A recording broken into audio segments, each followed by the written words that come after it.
All right, all right. What's going on, everybody? How y'all doing?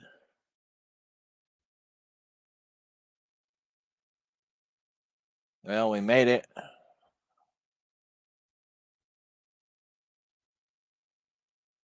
We're hump day. Got NVIDIA to deal with this afternoon, and then we'll be on the other side of that. We still have some corporate events. There's this big thing going on in Vegas, and then the Asian conference. We call it the two party event.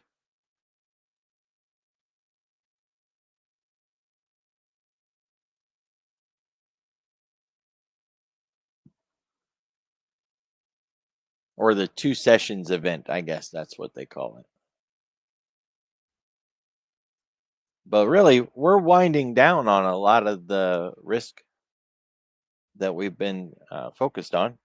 So, from that point of view, I guess it's all right. We still got a lot going on when it comes to the Fed. We can see there's been some positioning differences. If you look at the Fed Watch,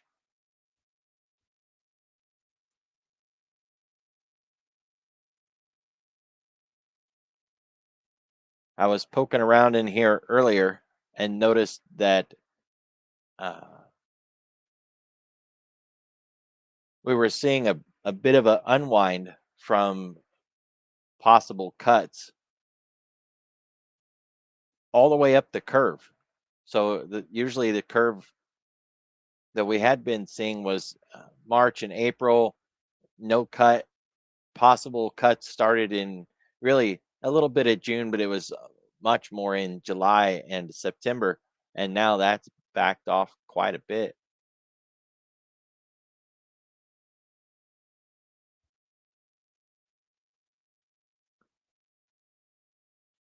So let's take a look at that. This is annoying.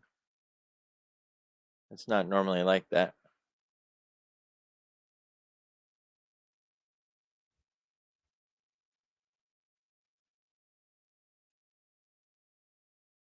Hmm. All right, so June, can see where we are is what is most likely to be the outcome in June. It's at 53.9. It was at 50 yesterday, and it was at 37 a week ago. So they're really unwinding the idea of a rate cut. Take it to July. You can see a rate cut here, but it's coming down a little. It was at 45.7. Now it's at 45.1. But what stands out on the other side of that too is that up the curve, so two cuts by this time, or even three cuts by this time, those are getting unwound as well, and staying where we are is going up. Now these numbers aren't big changes; they're subtle at this point, not really standing out, and that's what we're seeing in price too. We're not seeing big repercussions from them adjusting their rate expectations. But if we was to put some words on it, just to kind of fit a narrative, it's higher for longer. Yeah, that same old phrase, higher for longer. So, this new guy that's supposed to replace Powell, everybody was talking about how he's just a puppet head and he's just going to do the president's bidding. He doesn't think for himself. He's going to get in and cause all these cuts, sell us out, blah, blah, blah, blah, blah. That's not what we're seeing here. Instead, Powell or no Powell, it looks like the market is unwinding their expectations of a rate cut, which will leave us in that higher for longer space. course, we have to have a decent market backdrop to be able to sustain that higher for longer concept. If job numbers really start to skew, or liquidity dries up and banks start to suffer, something like that, then this narrative would change, but we're not seeing that. So good news, bad news is good news, just from the idea that if things were bad enough, we would get a rate cut. But apparently, good news is good news because they're unwinding a rate cut and the market is still going up. I'll bet, it's grinding up, but still it's going up. My base case expectation today was that we would go sideways, and I was pretty confident in that. But I mentioned multiple times that there was a risk that we would just grind today, grind higher or grind lower. And I brought it up because those kind of days, they're hard to spot, and they make you think the market's going to reverse and go the other way, and that it's going to be the same old market that we always have, mean reverting, heading back, keeping the market even, especially on a day like this when we're waiting on Nvidia or some other big data point.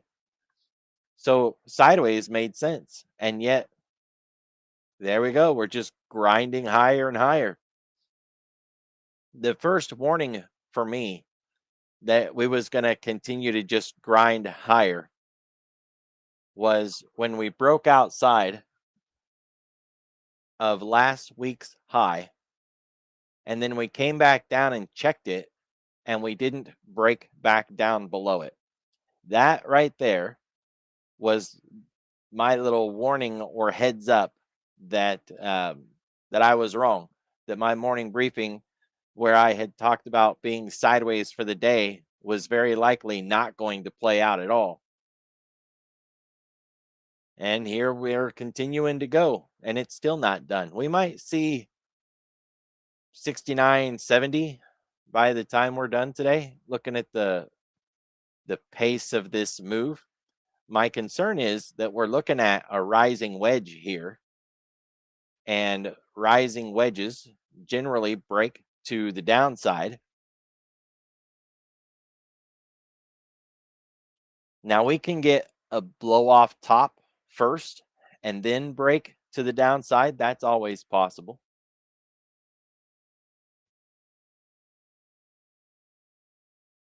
So in that scenario, it would look a little bit like a blow off top. We'd get some sort of static spike that takes us up so we can trap those bulls. And then, of course, we squeeze them and run it to the downside. On the drop, of course, it would very likely come down and then retest off the bottom and then continue down, right? Something more along that sort of scenario. It doesn't have to do the blow off top, but when we get into this last little bit of a wedge, wedges start to misbehave. I've noticed over the years.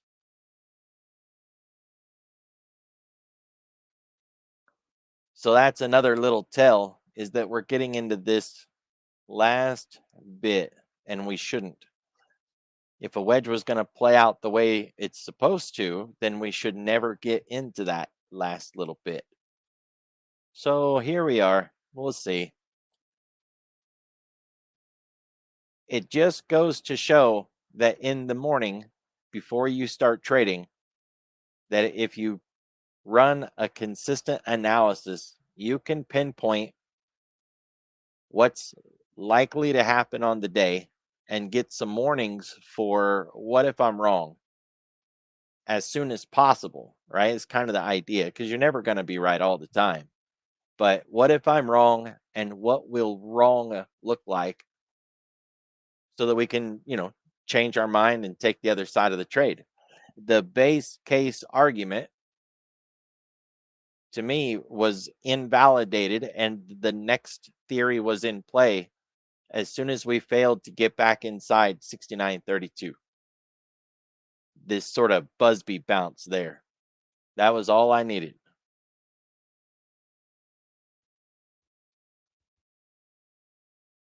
So now we're going to need to see what NVIDIA has to offer and kind of go forward from there.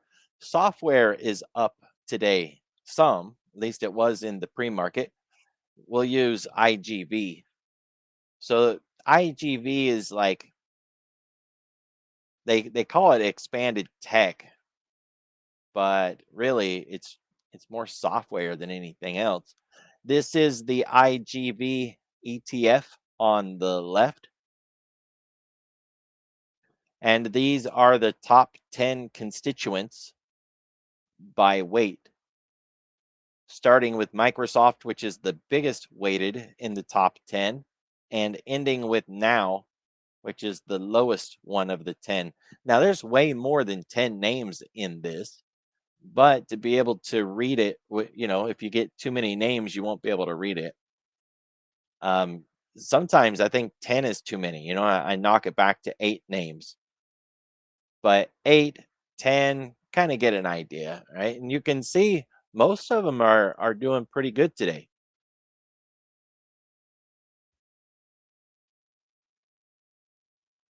The problem is in the bigger picture, they're still broken.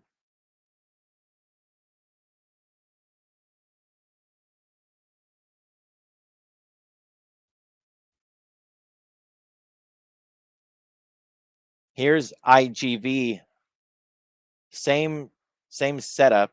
It's just on the daily instead of on the intraday. They do seem to be kind of making a bottom, um, but right, it's yes, but they're kind of making a bottom, but we don't have any signal that it is a bottom, right? All we know is it seems to be done falling for the moment. It doesn't necessarily signal that we're going to go up, right?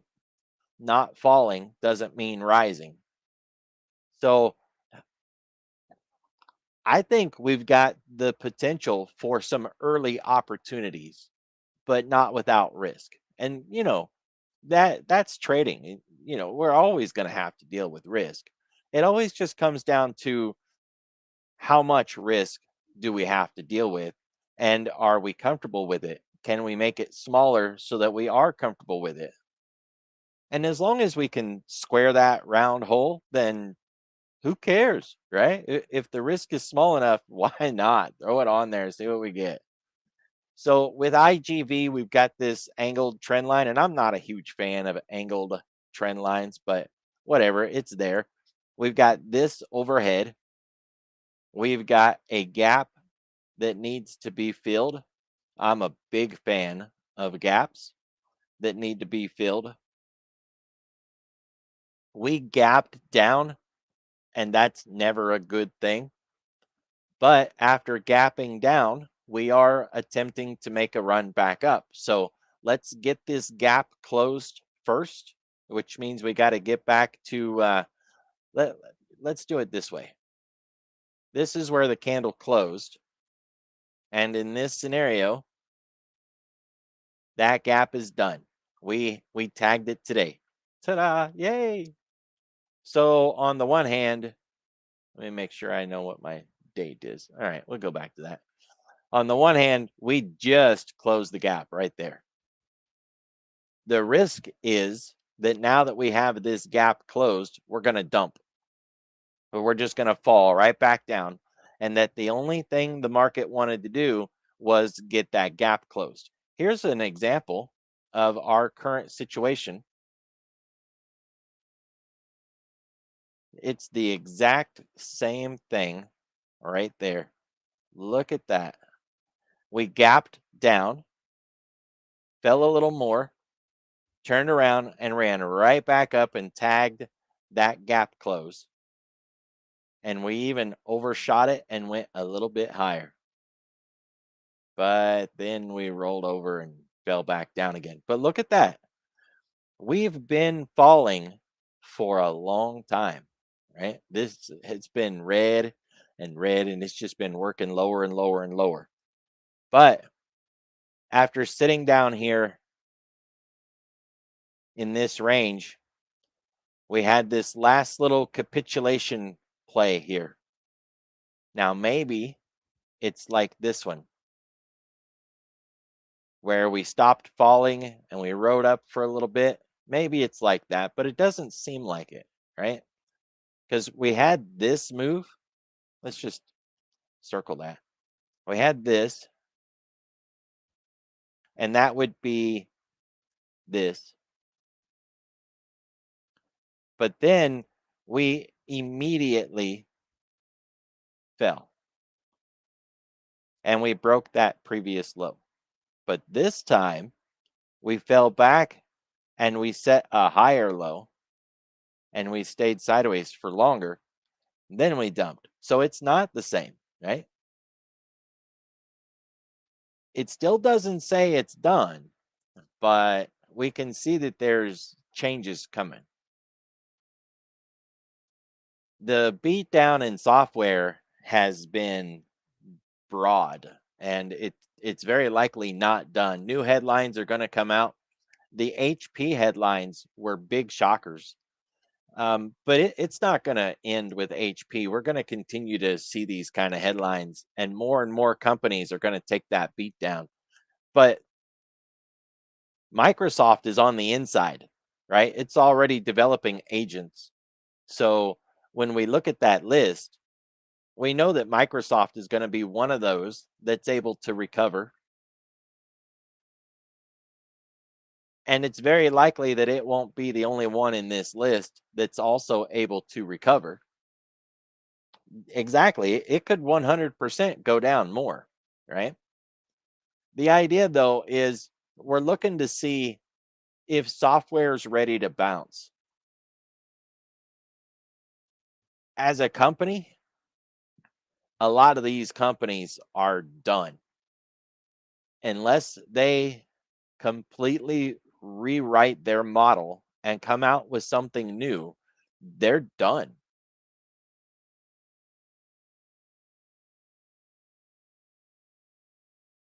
What are they going to turn into?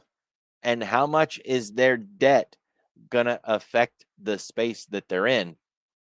That's kind of the problem, right? Because not all of these, like I said, Microsoft will survive, but how much damage is Microsoft going to take because of its peers?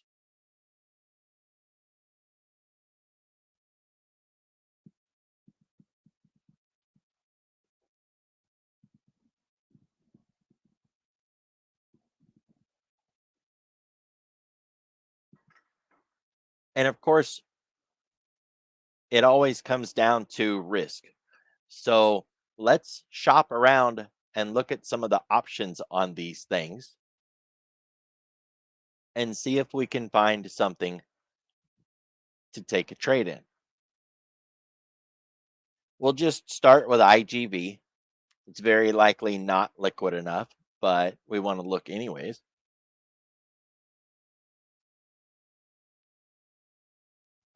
One hundred and 48,000 contracts traded.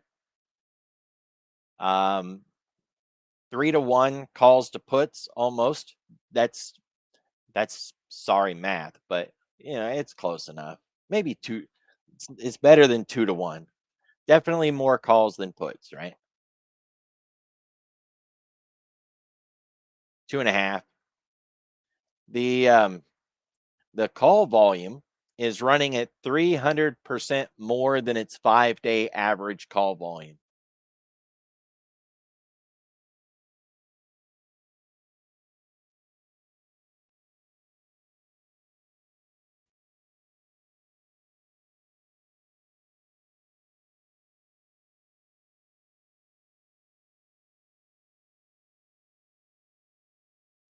Yeah, that's why reading any articles that you can find about these service companies is really helpful, right? And that's kind of what I've been doing is keeping track of the companies like app. or App Lovin', they took such a beat down.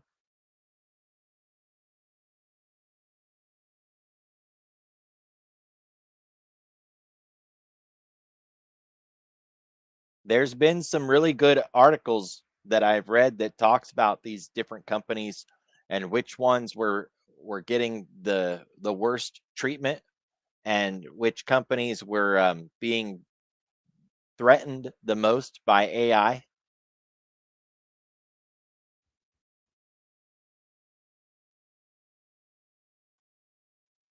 But for the most part, the Mag 7 group is immune to the AI threat, either because they've got agents, so they're on the inside, and or they're a part of the hardware side.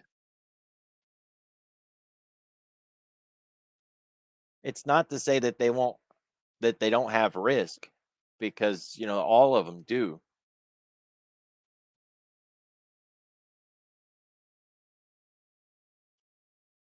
But let's just see what's tradable out there. Or, I guess before we even get started, just because we have one green day in the software space, is that enough to start to focus on some long opportunities in software and Mag 7 and that sort of thing? So let's see what we've got.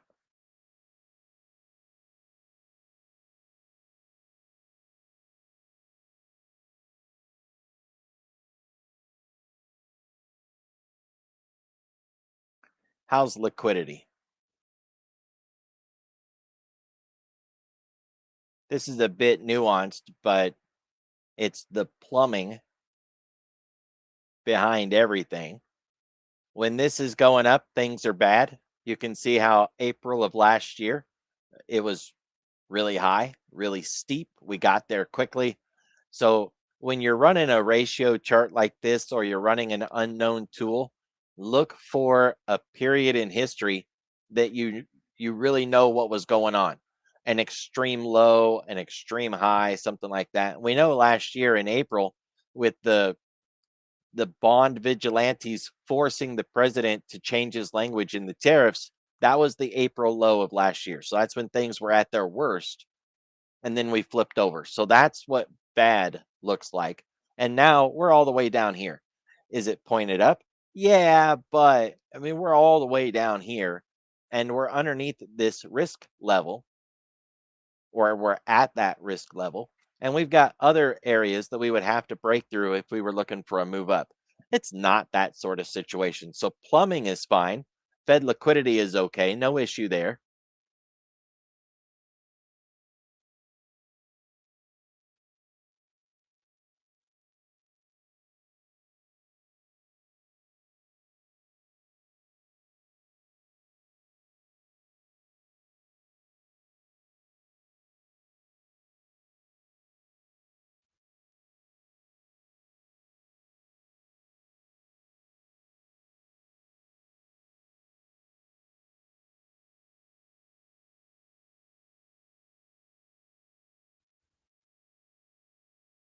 This isn't the one I was looking for. This is my intraday chart.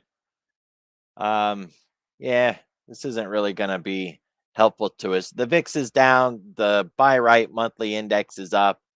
The the ratio for US Japan is up. Nothing's really a signal of risk here. We already knew that, right? We're grinding higher, so just the wrong chart. It's not helpful.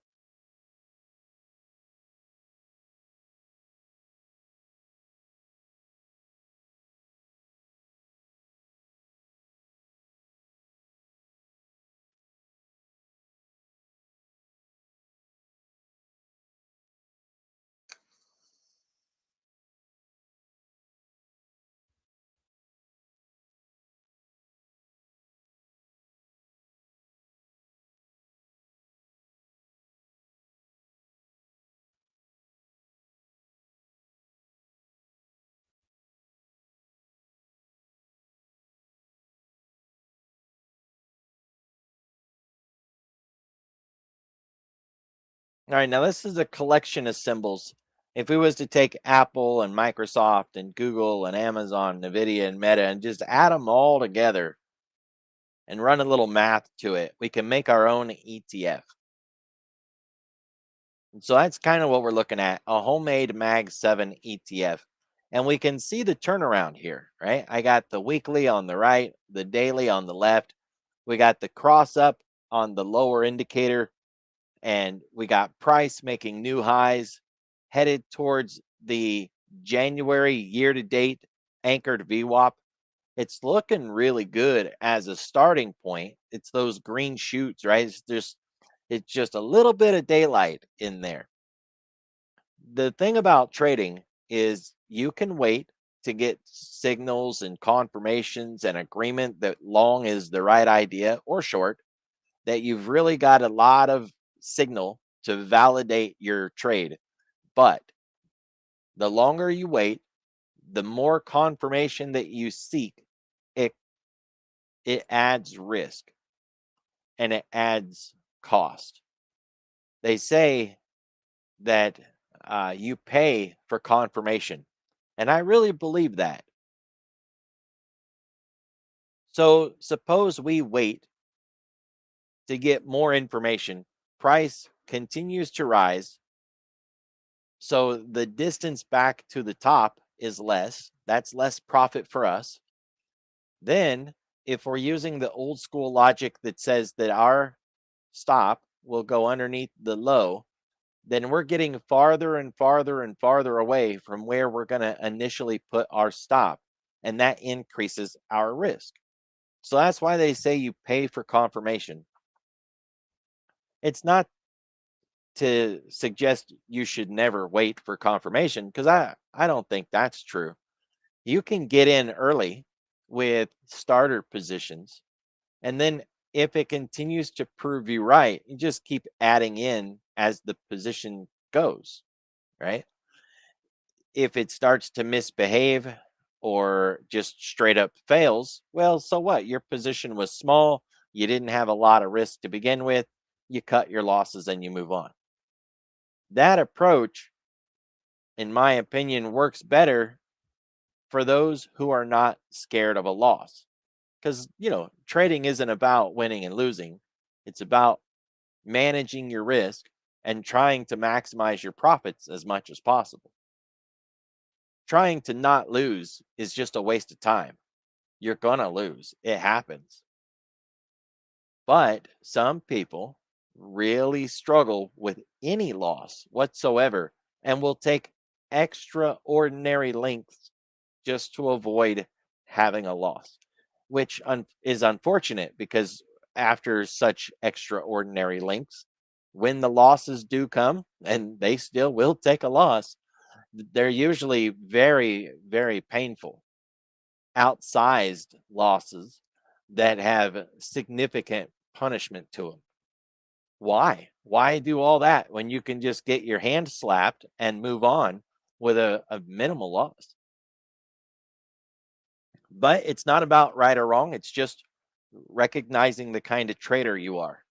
So, if you are one of those who really struggle with taking any losses, then probably want to go ahead and wait for those confirmations.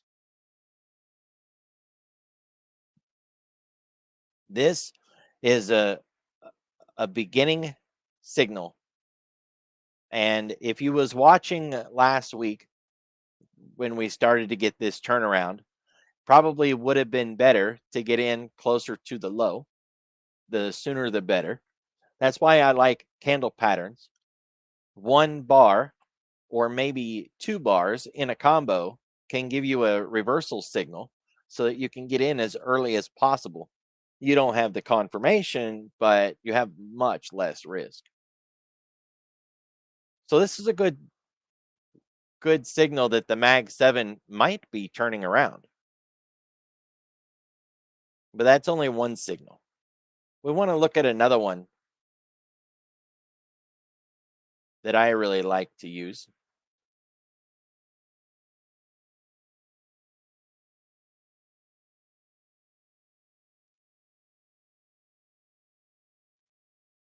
And it's this one, growth versus value. IGF or IWF IWD. Oddly enough, this is a small caps growth versus value. But if you're looking at Mag 7 and software, it's one of the best growth versus value pairs that I've ever found. The other one that I'm showing here is SLY growth versus SLY value. And this one's not for small caps. And it actually does a good job when you're looking at your generic growth versus value concept. So put the two together, you got a very specific growth versus value for the mags, and then a more generic growth versus value against the broader market. And if they're both moving up, then you've got growth versus value throughout. But if you're just trying to trade software and the mags, focus on the IWF, IWD. That's a really good pair. I don't know why, right? It doesn't make sense to look at a Russell version small cap growth versus value for the mags, but hey, it works, you know? Like that's all I care about, even if I don't exactly understand why. So we're getting a little bit of a turn up from below zero or below the 20. So that's really good. We put in a wee bit of a base since Sweetheart Day, Valentine's Day. And now we're working our way up towards the year to date anchored VWAP. And I mention that VWAP because how far away we get from VWAP is a bit of a thing that I keep my eye on. I don't think this is too far. It doesn't imply to me that we've overstayed our welcome or went too far. I don't think we have, but we did get a bit extended, and now we're kind of getting a little whiplash back the other direction. It's going to take time to recover from this drop. That's a 40-point drop in this ratio from 240 all the way down to 2.0. And it started with the beatdown in software, no less. October 28, 2025. That was where we peaked out right before Halloween. And it's just been drama since then. If we try to go long in a bunch of Mag 7 stuff and software stuff, we could very likely just get 2 days or 3 days and then hit resistance and watch it all tumble back down again. But if this is the turnaround, then we could march back up to this 2.22 range. We do have some March risk. So, when you're looking at the clock, it's already the last week of February. We've got 3 weeks in March before we got some drama. And my concern is that we're looking at a short term bump to the upside, and it's just going to hit that resistance in the next 3 weeks. And that's going to be the end of our run. But so what, right? It's still 2 weeks or 3 weeks of an upside move. And if we got control of the risk, then so what? It's a short term trade up. And if we don't dump, then that short term trade could turn into a swing trade, which could eventually lead us back to the highs. Got to start somewhere, right? So this is indicating that it's worth considering some longs because it is pointed up after a bit of a base. It's not a confirmation because we haven't even gotten through this high at 205 yet, but that's okay because we're not necessarily looking for confirmation.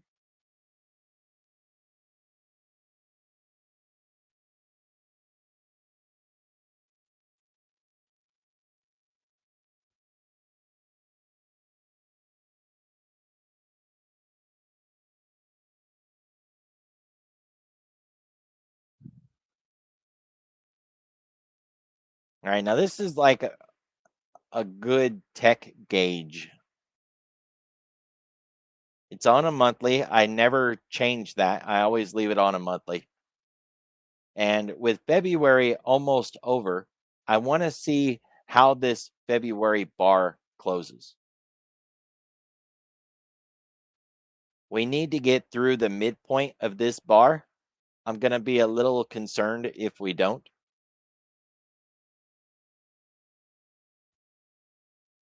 If we just remove that for a moment,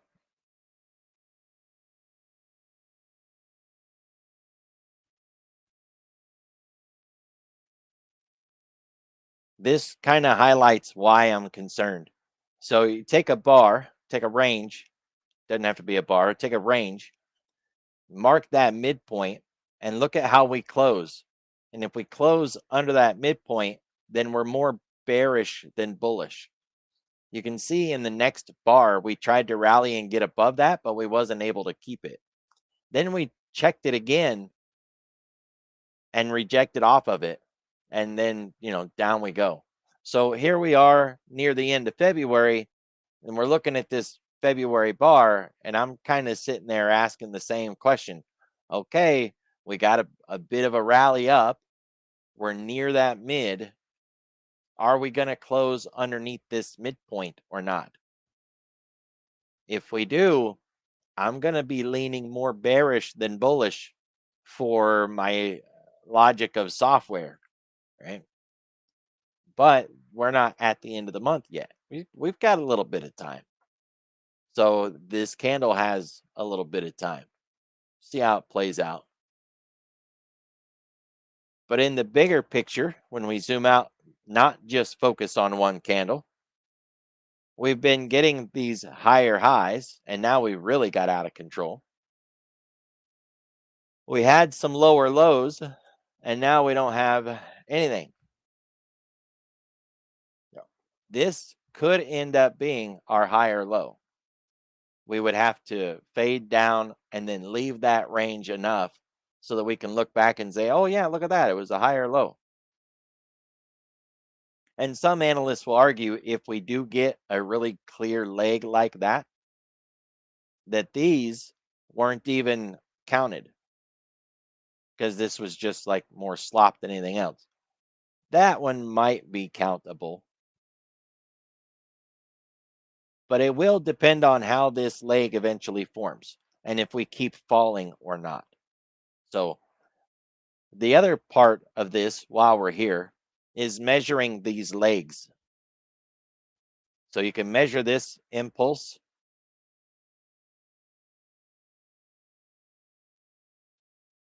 And you can measure the one before that. Oh, hey, get back there. Shoot. Oh, we got to go back. Trading view. Don't hit the space bar.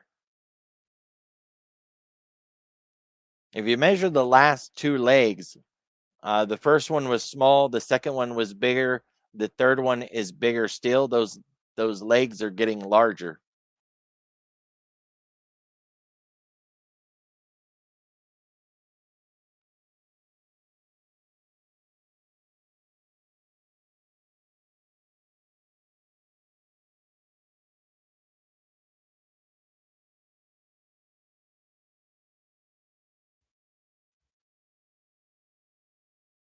This is the first one. Then the second one was bigger. Now we don't know, right? Is the third one going to be bigger or smaller, or what are we going to end up with? So that's kind of the question, right?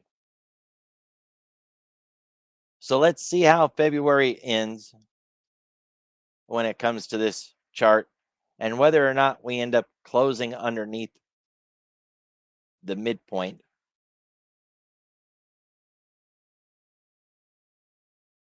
But I think we've got a good start with at least a small bounce in software, right? Maybe that's all we get is a small bounce, but it's better than nothing.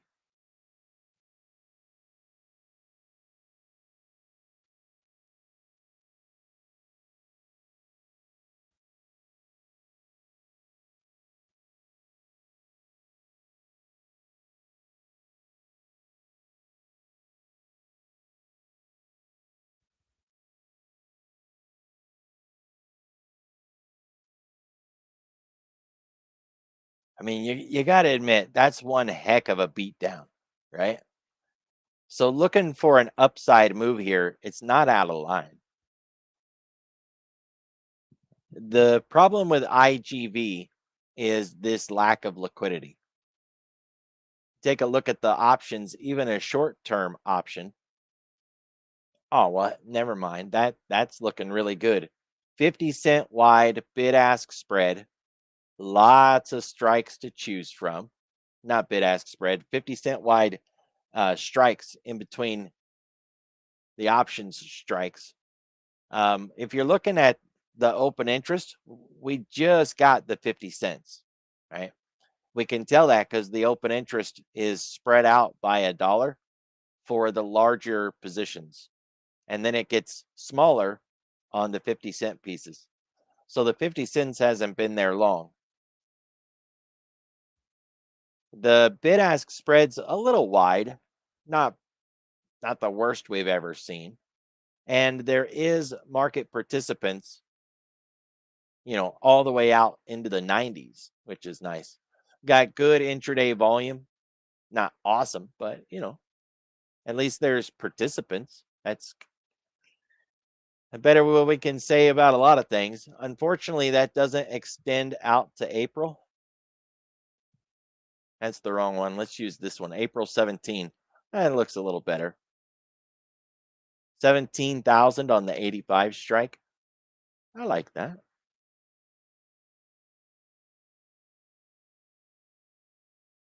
Is my screen getting fuzzy at times? I don't know.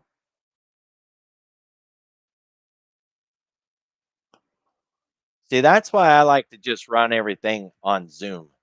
Zoom, it's, nice and clean, sharp. I've got a subscription.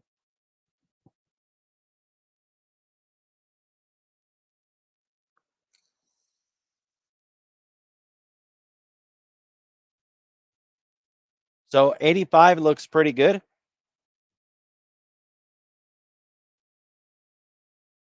We can see the participation today.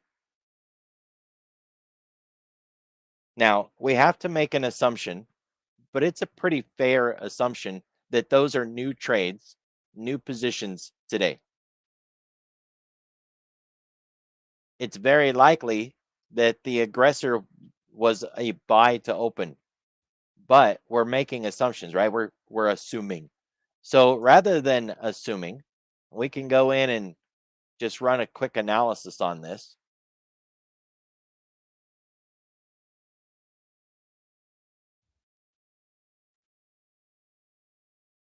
We want to look at the calls for April 17, and we want volume.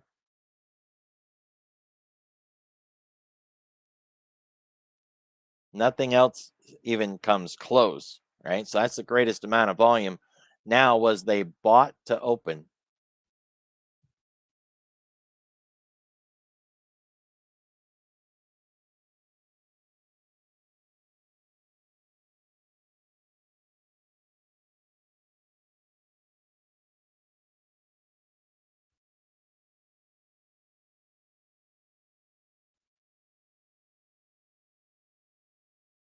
Yeah.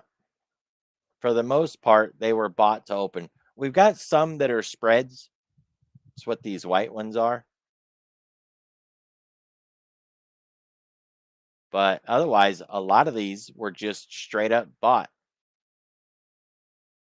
And they were bought um, aggressive. With a bid ask at 260 to 270, they were paying 275 and 270. So they hit at the ask and above the ask.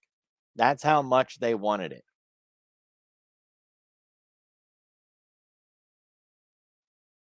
I don't really have a why, right? We've been running it through the Discord, and so that's the way we do it. But I mean, really, the only downside would be that it isn't running through Restream, I guess.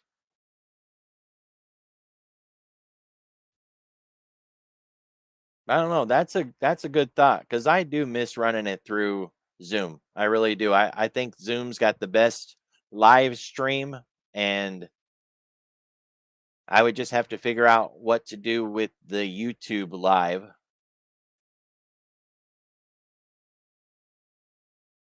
But that shouldn't be that big of a deal. Yeah, it would. Yeah, let me see what I can do because hopefully by Friday, if we run it that way, we'll just start doing that. And Zoom streams to YouTube really good. So that would be clear for them too. That way I can quit using Restream. I don't like Restream. Probably because we don't have a subscription to it, right? We're using the basic subscription to Restream, and the quality on the YouTube sucks.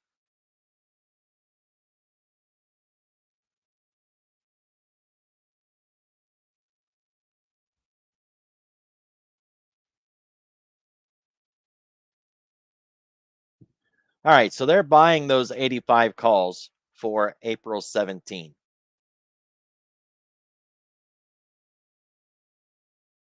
It's $2.85, 2.90. Yeah, absolutely. You'll be able to ask here in the Discord, or you'll be able to ask with the chat within the Zoom, right? Either one. So, um, and I can even make it open mic. I don't normally do that on the Zoom, but be able to do that.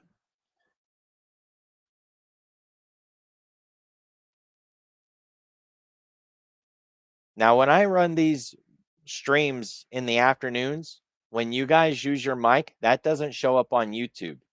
But I bet it will if I'm doing it through my Zoom. I bet it will. Yeah, I bet that won't even be an issue anymore.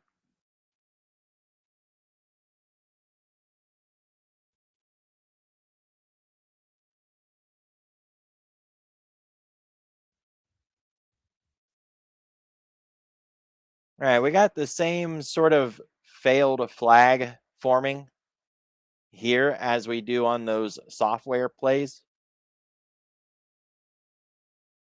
Got an earnings gap left overhead that needs to be resolved. Looks a bit like Microsoft and some of those other software names, really, when you think about it.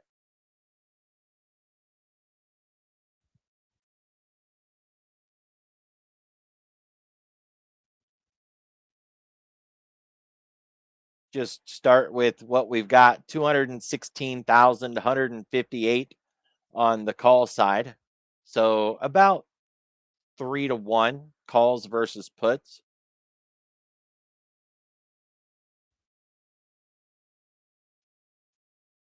Almost half the calls traded today are between the market, same with puts. But behind that, 34% were traded at the ask and above. That's bullish. And a lot of those calls are out of the money. 60%, 65% of all the calls traded today was between 0 and 40%. Pretty good. Of course, on the put side, too, we got 78% of all the puts were out of the money today, too. We don't have the same sizzle in hood as we did in IGV, but look at that number. I mean, 216,000. That's pretty good. We'll start with March, just see what March has to offer. $1 wide, ooh, 40 cents on the bid ask spread, 50 cents here. So I don't like that. The spread's a bit wide. Volume's a little light on the put side. Calls, I mean, it's triple digits. I'd rather see 4 and 5 digits, but it's okay. Um, I think they could do better. For from March being the next monthly out, I would want to see more participation than I'm seeing here.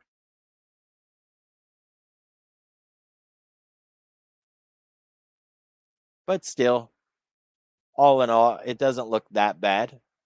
So they're tradable.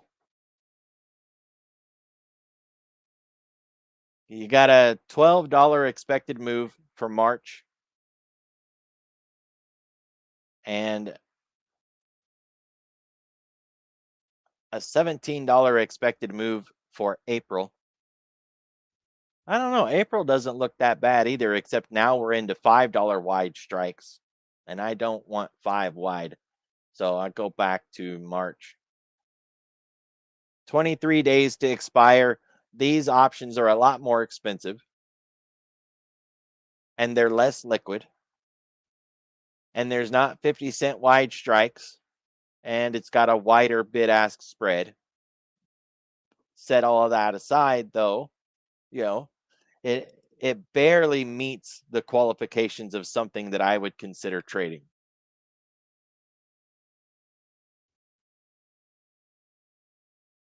So upside target one would be that we get out of this channel. So channel top, $80.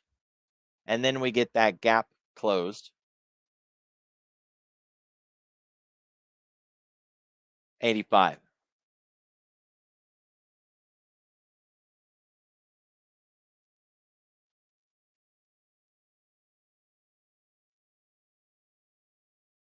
There's an 80-85 call debit spread or a bull call spread, if you want to say it that way. Long call vertical for less than $2.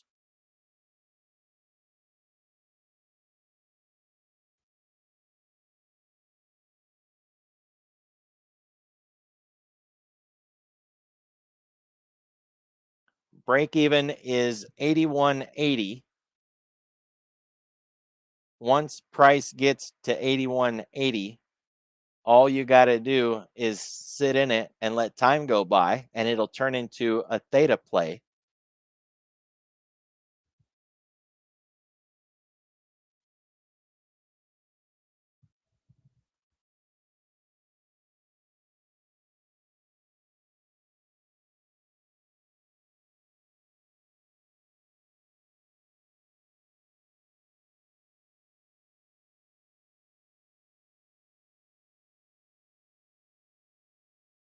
So anything above that at expiration is profit. The idea, though, is to get there so fast that the options expand and we don't need to wait until expiration. We can get profit early and get out. So if you took this long, you would want to watch 80 for a rejection. The threat is that we could finish running up and reject off of that and fall back down again. If we stall out and reject here, that call is toast. The trade is broke at that point because we're using out of the money options. If we wanted to take the risk that we could stall out, hang out here for a while, and then grind up there anyways, if we thought that was the play, then we would want to use at the money options. But because we are using out of the money options, if this rejects and fails, that trade is dead. You're going to want to get the hell out.